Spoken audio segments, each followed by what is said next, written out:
Classic Thomas Hardy on BBC Two shortly. Love and Obsession in Return of the Native.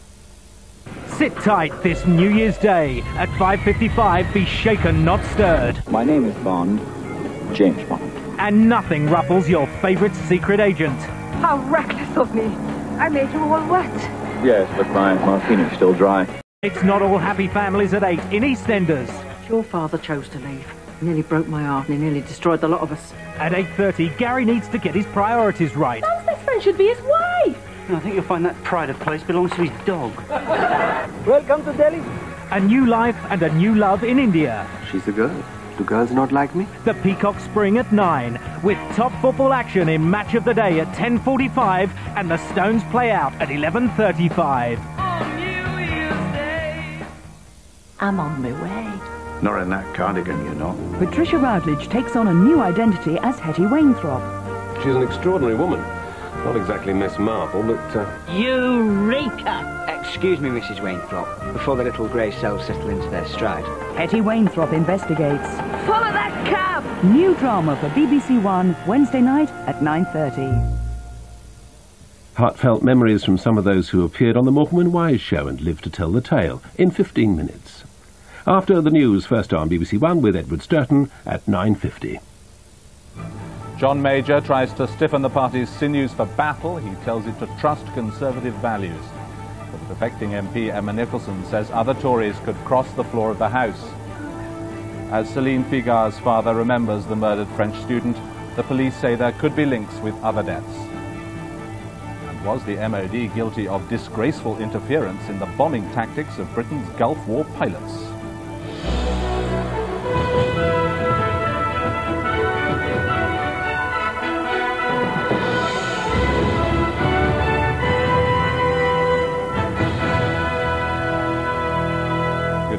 The Prime Minister has used his New Year's message to present a glowing picture of what he called the solid achievements of his government. And in what had the ring of a pre-election broadside, he said a Labour government would weaken, divide and wreck Britain. If the defecting MP Emma Nicholson is right, an election could be closer than he planned. She said other MPs might follow her example. As the Prime Minister was sending out his New Year message, Emma Nicholson was penning articles today and causing more shockwaves in the Tory party.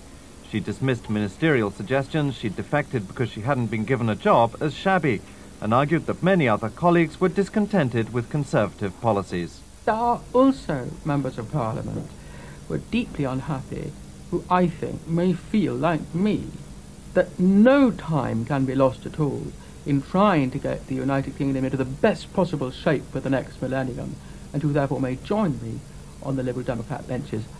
And the pro-European Hugh Dykes warned half a dozen MPs might leave, a view rejected by cabinet ministers. Well, first of all, I don't accept that there are going to be 6 or 7 defections. I think that's idle gossip. I think that those who've expressed their views, one way or another, within the privacy of the Conservative Parliamentary Party, will continue to do so in private because they will be more effective that way.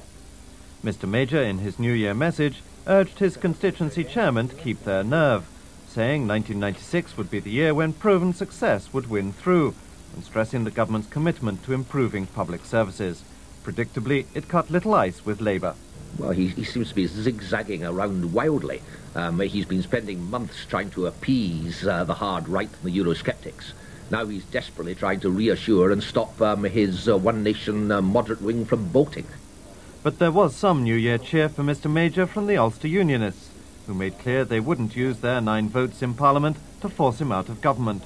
Ulster Unionists will still not bring to a premature end the life of Her Majesty's government, so long as the government acts in the best interests of the United Kingdom in general and Northern Ireland in particular.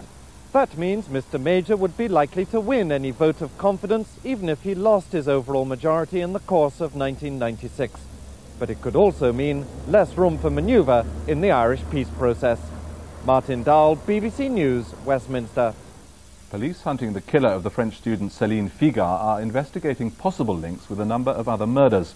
They're particularly interested in the case of Tracy Turner, who disappeared from a service station on the M6 in Staffordshire in March last year. Céline's father, Bernard Figard, laid flowers today at the spot where her body was found. As he stood quietly, an interpreter spoke for him.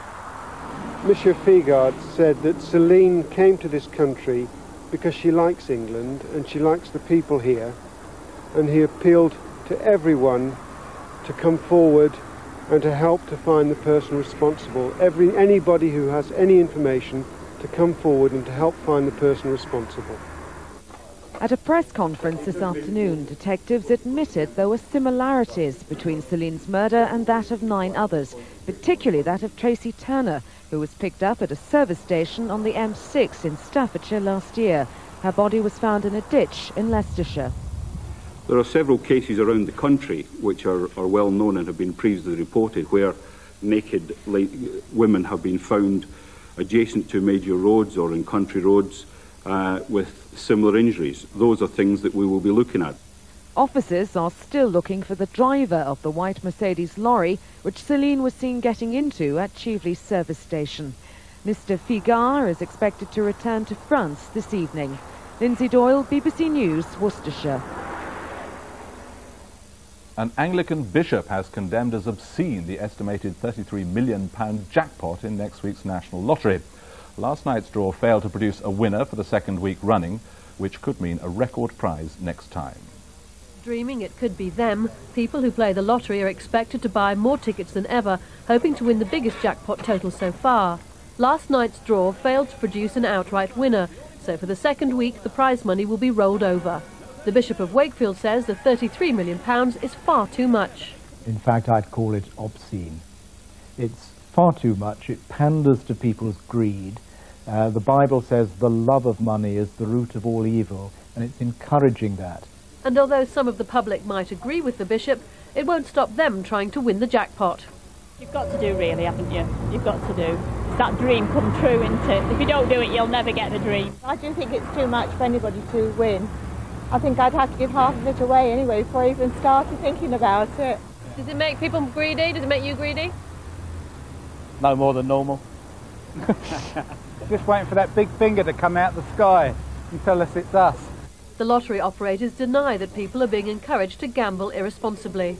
We've got 30 million people playing the lottery every week who are obviously having fun, who are supporting the lottery. The vast majority of those people are playing responsibly and spending well within their means. In answer to calls for the lottery to be capped, Camelot says there is a limit to the jackpot. It can only be rolled over for 3 weeks. Then the prize money is shared amongst the next tier of winners. Triona Holden, BBC News. Britain's Gulf War commander, Sir Peter de la Billière, has accused the Ministry of Defence of disgraceful interference during the conflict. In a BBC programme, Sir Peter says Tornado pilots were ordered to continue flying dangerous, low-level sorties against his advice. Labour has demanded an independent inquiry. At the start of the Gulf War, RAF Tornadoes had a tough role, carrying out low-level, high-risk attacks. On day 1, January the 17th, they dropped cluster bombs on Iraqi runways. They flew at 50 feet through sustained anti-aircraft fire. You feel completely naked. You imagine that all of these weapons are highlighting you to the enemy defences and that you are the only thing in the sky. Meanwhile, all this anti-aircraft fire is flashing up around you. Such raids were their priority. Accuracy demanded low-level sorties, but they were highly dangerous. Early on, Britain's senior commander wanted to change tactics because he was worried about the losses and didn't think low-level flying was necessary. The MOD didn't agree. It was going to impact on the whole of the RAF's strategy and put it into question, and as a result of that there was a great reluctance in the MOD for it to change, and we weren't allowed to change it. The commanders on spot were forbidden to change it. In the 6 days before the MOD ordered the Tornadoes to abandon low-level missions in favour ultimately of laser-guided bombing at high altitude, 4 aircraft were lost in combat. Although the RAF flew only a small percentage of all Allied raids in the first week of the war, they sustained around a quarter of the coalition's total losses. I think it was quite disgraceful interference by the Ministry of Defence in the tactics, not the policy, not the strategy of the war, the tactics of running that war. Officials at the MOD have declined to comment on this stinging criticism until they've seen the BBC documentary. Peter Hunt, BBC News. And the first programme in the 4-part series The Gulf War will be shown next Sunday on BBC One at 9:05. President Yeltsin has promised that his economic reforms will lead to higher living standards in 1996. In his New Year message, Mr. Yeltsin asked the Russian people to be patient. He returned to work on Friday after spending 2 months recovering from his latest heart attack. President Yeltsin returned to the Kremlin just in time to celebrate the new year. After recuperating from his recent heart attack, he's looking fit and cheerful. But his enemies, like the extreme nationalist leader Vladimir Zhirinovsky, are keeping the president in their sights. Both the nationalists and the communists did well in the recent parliamentary elections, and they say they won't stop until they've captured the biggest prize of all, the presidency. Mr. Yeltsin hasn't yet said whether he plans to stand again, but his New Year address to the nation on television sounded a lot like the start of an election campaign, as he promised to force the government to be more efficient. The government must start paying off its wage and pension arrears in early January. Those in the government who can't fulfill this must resign and not wait for the president to tell them to go. Mr. Yeltsin has also pledged to crack down on the blatant theft of public funds, and he said that in 1996 life for ordinary Russians will get better. But many people here are cynical because he's made similar promises before. Tonight on Red Square, these Russians were celebrating the new year with as much vigour as they could muster. The next 6 months will be a decisive period for Russia, and especially for President Yeltsin. Voters may not re-elect him, leaving him with nothing to celebrate.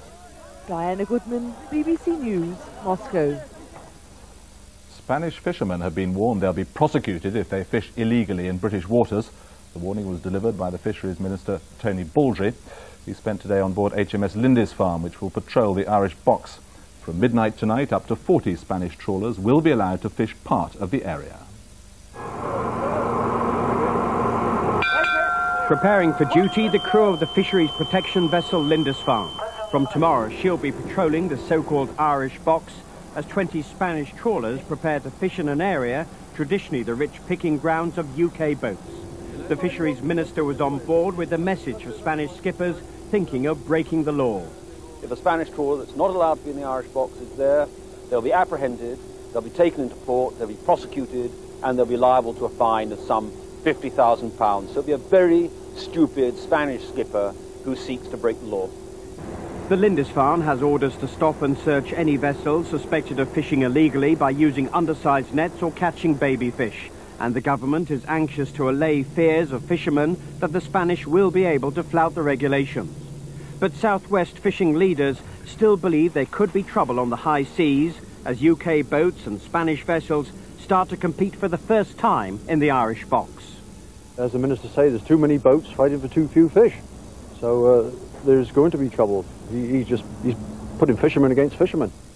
By this evening, HMS Lindisfarne will be in position in the Irish Box, anxious to prove that no skipper will be able to ignore the regulations, whether they're Spanish or British. Stephen Cape, BBC News, Portsmouth. Tonight's main news again. John Major's New Year message has presented a glowing picture of what he calls the solid achievements of his government. But the defecting MP Emma Nicholson said other Conservatives may cross the floor of the House. And that's all from the BBC Newsroom in 1995. From all of us here, Happy New Year.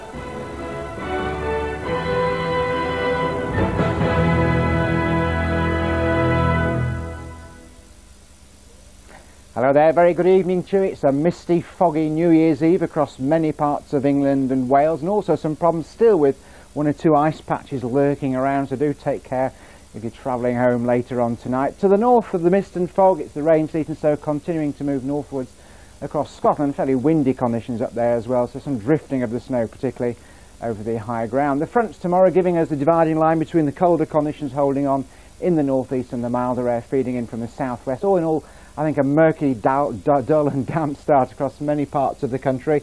Brightening up a bit over the southern parts of England and Wales as we go through the day with, I think, the rainfall dying away over the southernmost areas. The best of any brightness probably out in the south and southwest. A little bit of rain perhaps getting into the coastal areas later on in the day. Northeastern region staying pretty dull and damp, and over Scotland the rain and sleet, well, the sleet and snow turning towards rain as we go through the day. So warmer conditions coming in, bit of a thaw taking place elsewhere, but an all pretty mucky start to New Year. That's it from me. Wherever you are, I do wish you a very happy New Year. I miss him, I just miss him, I miss him, I miss him, I miss him, I know I shouldn't do this. Juliet Stevenson and Alan Rickman in Truly Madly Deeply. How long ago did Jamie die? Nina. She really loved him. It's tragic. It was like standing behind a glass wall while everybody else got on with missing me. Another chance to see this highly acclaimed film next Sunday at 10:05 on BBC One. And the New Radio Times has Barry Norman's pick of the premieres in a 5-page film special. It also contains listings for all television and major satellite channels.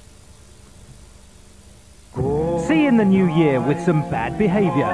Wasn't Audrey that loud northern tart with a bleached hair who was sick at our wedding? Oh no, I'm thinking of you. You know my rule about women in your room. Only one at a time, you mean? From 1941 to 1996, celebrate the new year with Goodnight Sweetheart. New Year's Day, 8:30 on BBC One. As we say goodbye to 95, Angus Deaton and his guests, including Richard Wilson, rerun the past 12 months in the End of the Year show on BBC One in 55 minutes. Recollections from an earlier time, first on BBC One, when anyone who was anyone in showbiz had the same burning ambition.